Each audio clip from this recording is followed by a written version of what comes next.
এই দেখুন বন্ধুরা, কত সুন্দর হয়েছে। এই আর আমার ছেলে তো খাবে বলছে। এখন থেকে মা এই দেখো। নমস্কার বন্ধুরা, লাবণী কিচেনে আপনাদের সবাইকে স্বাগত। আজও একটি চলে এসেছি আমি নতুন রেসিপি নিয়ে, ডিমের পকোড়া। আজ আমি ডিমের পকোড়া বানিয়ে আপনাদের সাথে শেয়ার করব। আশা করি এই ভিডিওটি আপনাদের ভালো লাগবে, প্রথম থেকে শেষ পর্যন্ত দেখবেন। আর যারা ফেসবুক থেকে দেখছেন তারা আমার পেজটিকে ফলো করে দেবেন, আর যারা ইউটিউব থেকে দেখছেন আমার চ্যানেলটিকে সাবস্ক্রাইব করে আমার পাশে থাকবেন। তাহলে চলুন রেসিপিটি শুরু করা যাক।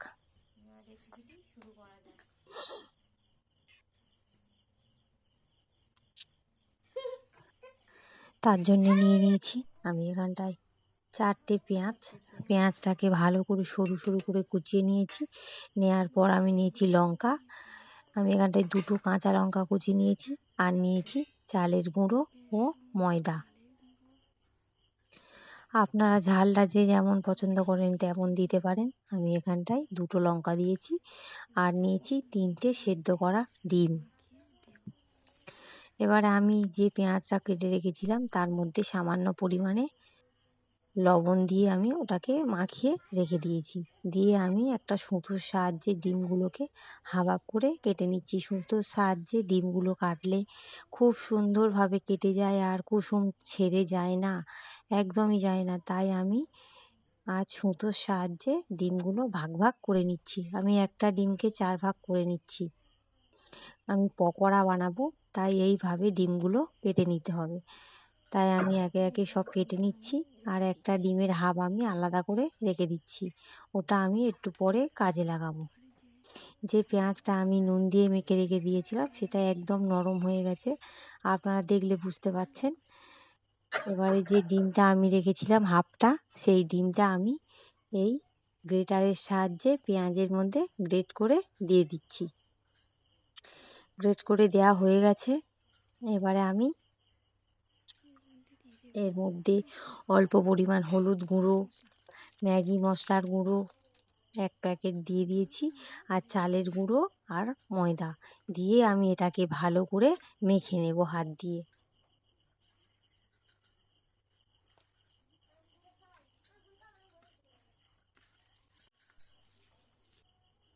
হাত দিয়ে মেখে নেওয়ার পর আমি এর মধ্যে 4-5 কুচি রসুন দিয়ে দিয়েছি। দিয়ে সেটাকেও গ্রেট করে আমি ভালো করে হাতের সাহায্যে মেখে নিয়েছি। নিয়ে আমি যে ডিমগুলো নিয়েছিলাম এইভাবে আমি পকোড়া শেপ দিয়ে দিচ্ছি।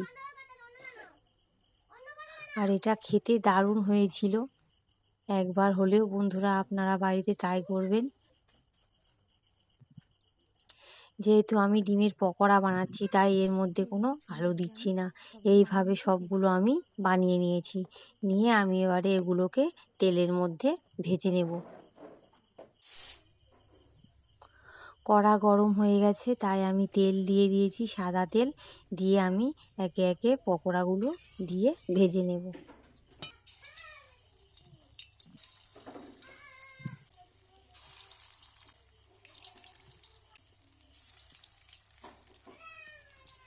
উপর থেকে একটু হালকা করে তেল ছিটিয়ে ছিটিয়ে এইভাবে আমি লাল লাল করে ভেজে নিচ্ছি পকোড়াগুলো।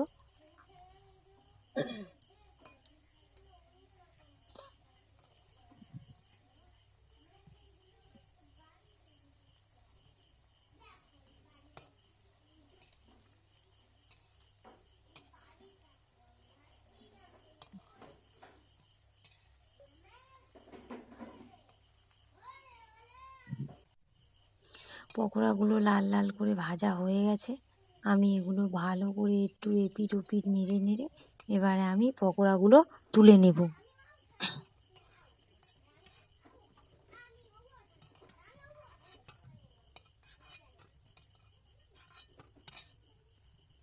হয়ে গেছে একবার ভাজা। এবারে আমি আরও একবার ওই একইভাবে পকোড়াগুলো তেলের মধ্যে দিয়ে লাল লাল করে ভেজে নেব।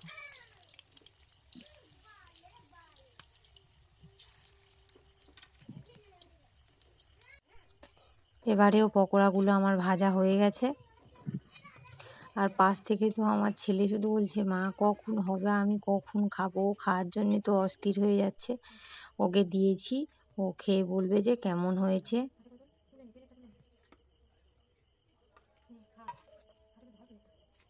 আর ভিডিওটি ভালো লাগলে অনেক অনেক শেয়ার করবেন আর আমার পাশে থাকবেন চ্যানেলটিকে সাবস্ক্রাইব করে।